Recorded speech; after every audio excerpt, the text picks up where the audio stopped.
قادر مطلق خدا باپ اور بیٹے اور روح القدس کا فضل اور اطمینان آپ کو ہمیشہ حاصل ہوتا رہے، آمین۔ آج ہم خدا کے کلام میں سے مسیحی اقرار الایمان کی بابت تعلیم پائیں گے، The Confession of Christian Faith۔ پہلے بالعموم ہم نے ایمان کے اقرار کی بابت جانا، لیکن آج مسیحی اقرار الایمان کرسچن فیتھ کے کنفیشن کی بات ہوگی۔ اس سے مراد ان بنیادی عقائد کا مختصر بیان ہے جس پر ایمان لائے بغیر کوئی شخص مسیحی نہیں ہو سکتا۔ وہ باتیں ہیں، وہ بنیادی ایمان کے ایلیمنٹس یا اجزاء ہیں، the elements of faith ہیں، کہ جن کو مانے بغیر کوئی شخص مسیحی نہیں ہو سکتا۔ کئی لوگ یہ ایمان رکھتے ہیں کہ کسی نے کائنات بنائی ہے، لیکن وہ واحد خدا کو نہیں مانتے۔ کچھ لوگ ہیں جو مانتے ہیں کہ ایک ہی خدا نے بنائی ہے، لیکن صرف اس ایک خدا پر ایمان رکھنا ہی کافی نہیں، صرف خدا پر ایمان ہی کافی نہیں ہے مسیحی ہونے کے لیے، اور بھی کئی باتیں ہیں جن کا یقین رکھنا، جن پر ایمان لانا ضروری ہے، تبھی ہم مسیحی ہو سکتے ہیں۔ مسیحی اقرار الایمان یا The Confession of Christian Faith وہ بریف سٹیٹمنٹ ہے، وہ مختصر بیان ہے جس میں مسیحی ایمان کی بنیادی باتوں کا بیان ہوتا ہے۔ مختصر ہے، ساری تفصیل نہیں ہوتی، بریفلی، اختصار کے ساتھ، لیکن بنیادی باتیں جن کو مانے بغیر ہم مسیحی نہیں ہو سکتے، اس میں وہ چیزیں شامل ہوتی ہیں۔ اسے اقرار الایمان، ایمان کا اقرار، شہادت ایمان یا ایمان کا بیان کہا جاتا ہے۔ الفاظ مختلف ہیں لیکن مطلب ایک ہے، مفہوم ایک ہے، تعریف ایک ہے، مقصد ایک ہے۔ It is called the confession of faith, the profession of faith اور the statement of faith، کیونکہ یہ ایک سٹیٹمنٹ ہے، ایک بیان ہے جس میں ہم ان باتوں کا ذکر کرتے ہیں جو بنیادی باتیں ہیں مسیحی ایمان کے لیے، اور اگر ان میں سے کچھ چیزیں کم ہو گئیں تو پھر مکمل مسیحی ایمان نہیں ہے۔ اس لیے یہ بڑا ضروری ہے مسیحی اقرار الایمان یا کنفیشن آف کرسچن فیتھ، اس لیے ضروری ہے کیونکہ یہ طے کرتا ہے کہ آپ مسیحی ہیں یا نہیں ہیں۔ مسیحی حلقوں میں اسے عقیدہ بھی کہا جاتا ہے، اور ہم زیادہ مانوس ہیں اس لفظ سے، عقیدے سے۔ عقیدہ لفظ عقد سے بنا ہے جس کا مطلب ہے گرہ یا بندھن، ناٹ، ایک دوسرے کے ساتھ جڑ جانا۔ جیسے ہم نکاح کا بندھن باندھتے ہیں، اسے عقد کہا جاتا ہے کہ گرہ باندھ دی گئی، ٹائڈ دا ناٹ۔ عقیدہ اس لیے کہا جاتا ہے کیونکہ اس میں ہم کسی نظریے، کسی سوچ، کسی بیان، کسی یقین سے ہم متفق ہو جاتے ہیں، ہم اس کے ساتھ اس طرح جڑ جاتے ہیں کہ جیسے گرہ بندھ گئی ہے، ہمارا بندھن بندھ گیا ہے، ہمارا رشتہ قائم ہو گیا ہے اس سے۔ اس لیے اسے عقیدہ کہا جاتا ہے، عقد سے ہے، گرہ لگ گئی ہے، بندھن بن گیا ہے، ایک رشتہ قائم ہو گیا ہے، ہم جڑ گئے ہیں اس سے۔ اور جو انگریزی لفظ کریڈ ہے، یہ لاطینی لیٹن ورڈ کریدیرس سے ہے، جس کا مطلب ہے ٹو ٹرسٹ یا بلیو، اور اس کی جڑ ہے کریدو یعنی آئی بلیو، میں ایمان رکھتا ہوں، میرے ایمان کی یہ گواہی ہے، اسی لیے اسے کریڈ کہا جاتا ہے، یعنی میرے ایمان کی گواہی ہے، یہ میرے ایمان کا اقرار ہے۔ شروع کیسے ہوتا ہے ہمارا عقیدہ؟ جو موسٹ پاپولر، زیادہ مشہور عقیدہ ہم پڑھتے ہیں، ابھی پڑھا ہم نے، ہم ایمان رکھتے ہیں، میں ایمان رکھتا ہوں۔ اور ایک دلچسپ بات، جب دعائے ربانی ہم پڑھتے ہیں تو کیا کیسے شروع کرتے ہیں؟ اے ہمارے باپ، لیکن جب عقیدہ ہم پڑھتے ہیں، جب ایمان کا اقرار کرتے ہیں، تو تب ہمارا نہیں، ہم نہیں، میں آئی بلیو، میں ایمان رکھتا ہوں، یہ شخصی ہو جاتا ہے۔ اسی لیے لفظ کریدو، آئی بلیو، اسی سے لفظ کریڈ، میرا ایمان، عقیدہ، میرا بندھن، میری گرہ بند گئی ہے، میں اس کے ساتھ جڑ گیا ہوں۔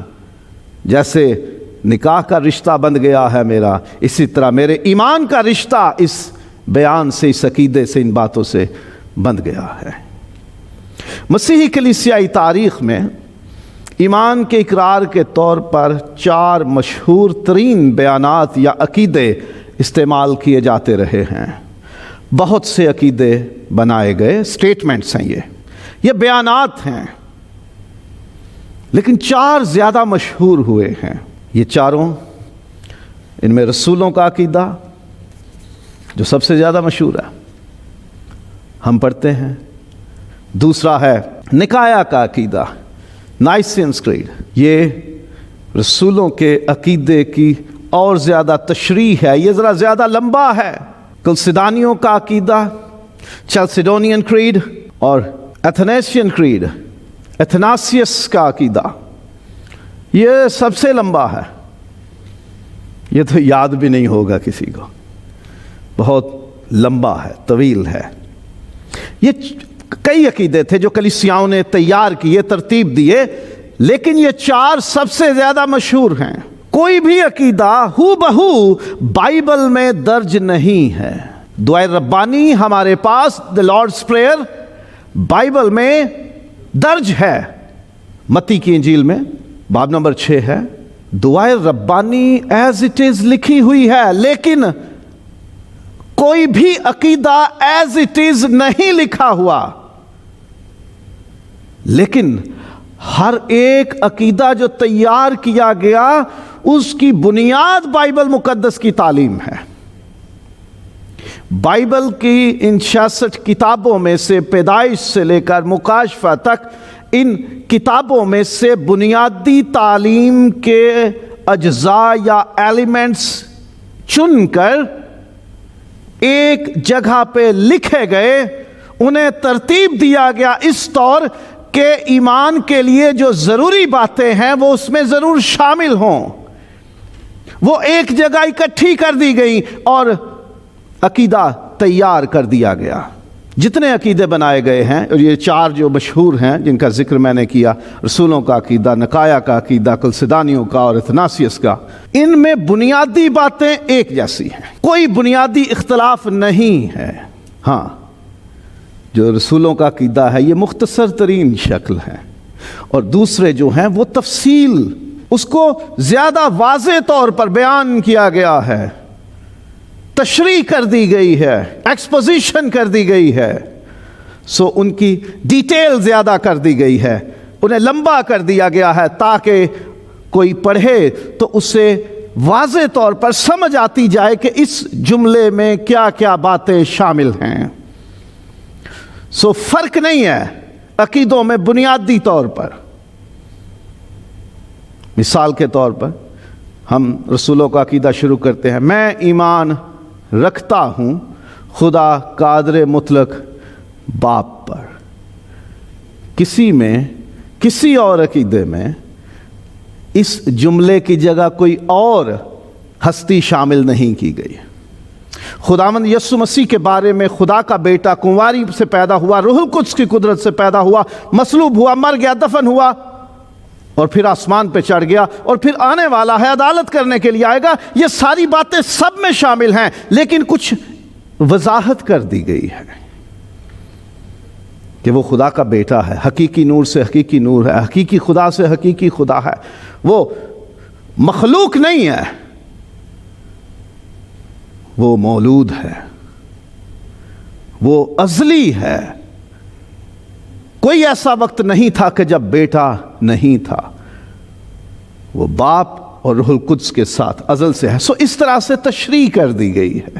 دوسرے عقیدوں میں کوئی بنیادی فرق ایسا نہیں کہ جس سے ایمان کی باتیں بدل جائیں، ایمان کی نوعیت بدل جائے، ایسا نہیں ہے۔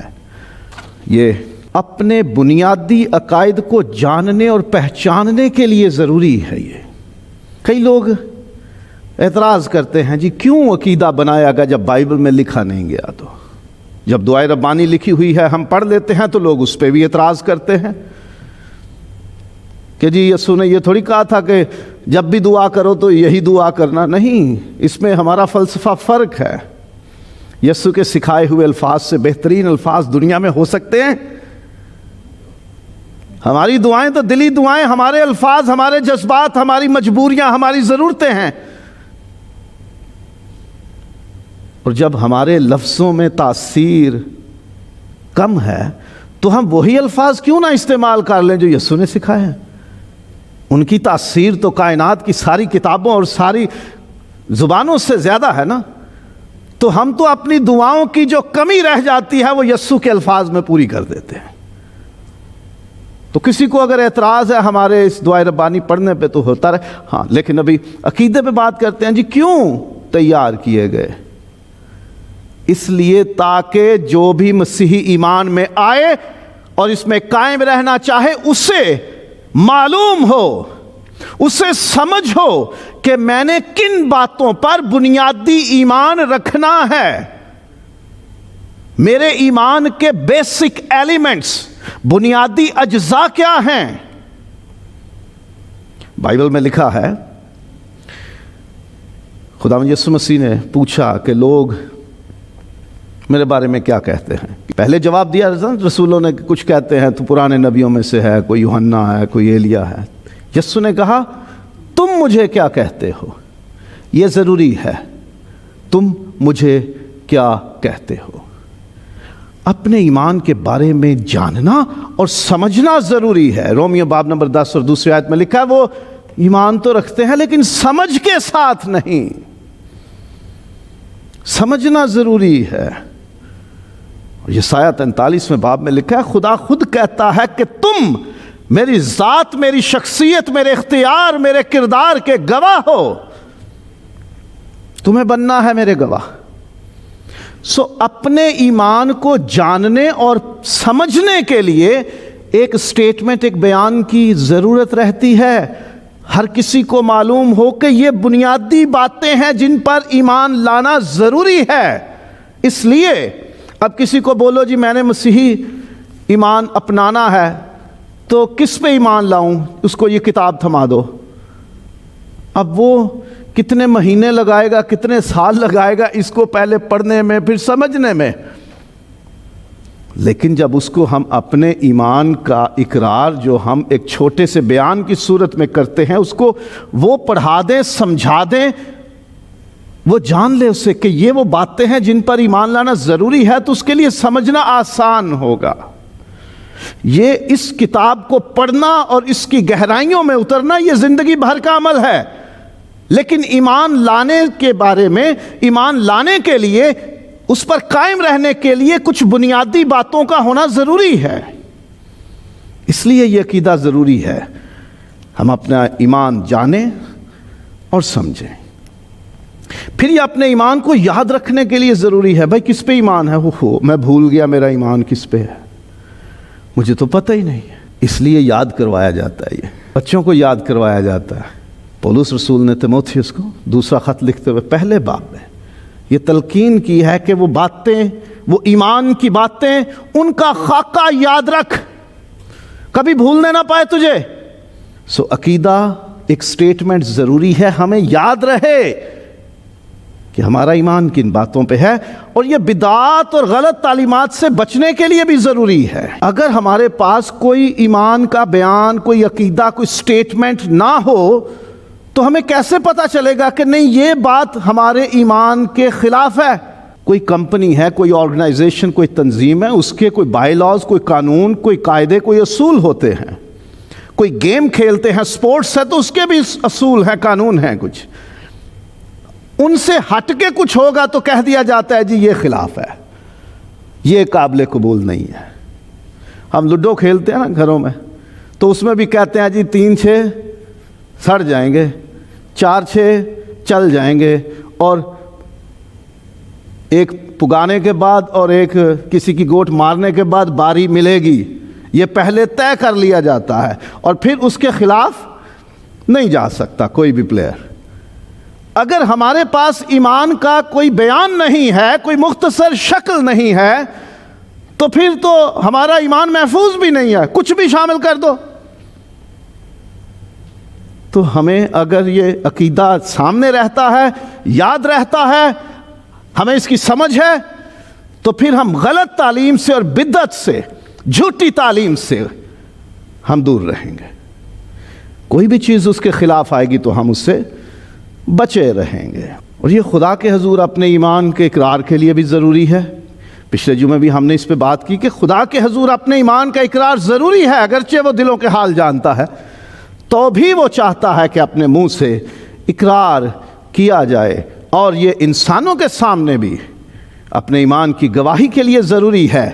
اب کوئی آپ سے پوچھے جی آپ کا ایمان کیا ہے، اپنے ایمان کی بات ہمیں بتائیے، گواہی بتائیے، شہادت بتائیے، کلمہ شہادت بتائیے اپنا، تو ہم کہیں گے پیدائش سے مکاشفہ۔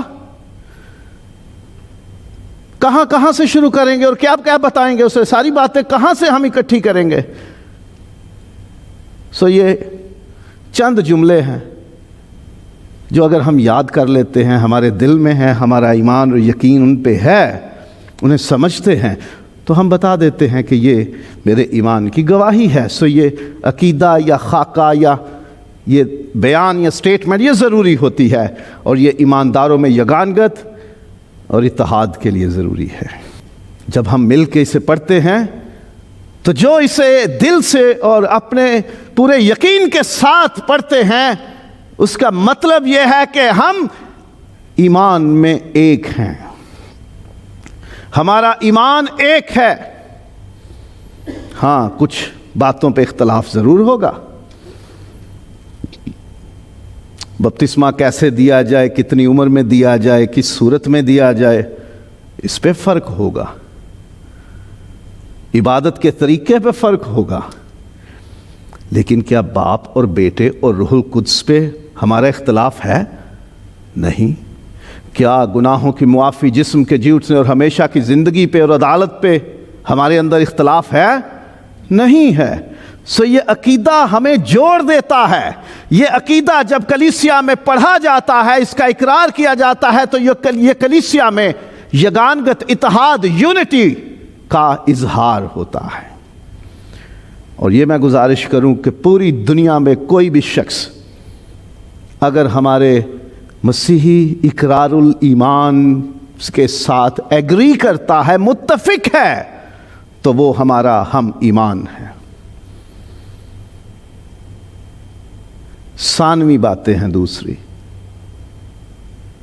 بنیادی باتوں پہ اگر ہمارا یقین ایک جیسا ہے تو ہم ایمان میں ایک ہیں۔